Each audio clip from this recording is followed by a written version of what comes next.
რეგისტრაცია გაირა პარლამენტის 105-მა წევრმა, კორუმი არის, სადამ გადავალთ კითხვის ხვაზე, გეტყვით ხვალინდენ განრიგს, ხვალ გვექნება პლენარული სხდომა 12 საათზე, ერთი განსახილველი საკითხი აქვს საარჩევნო კოდექსში ცვლილება, ამიტომ გთხოვთ, რომ 12 საათზე ვიყოთ დარბაზში, ბიუროს სხდომა ხვალ არ იქნება.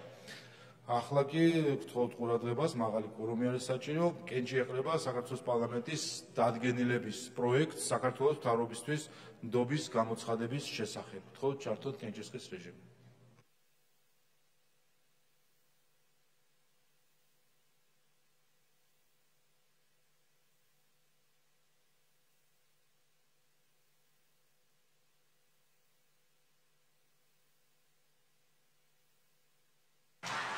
ოთხი მომხრე, 10 წინააღმდეგი, საქართველოს კონსტიტუციის 56 მუხლის მეორე პუნქტის შესაბამისად, საქართველოს პარლამენტი ნდობას უცხადებს პრემიერ-მინისტრობის კანდიდატის ირაკლი კობახიძის მიერ წარმოდგენილ მთავრობას.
ბატონ ირაკლის მთავრობის შემადგენლობას უსურვებთ წარმატებას, დღევანდელი სხდომა დახურულია.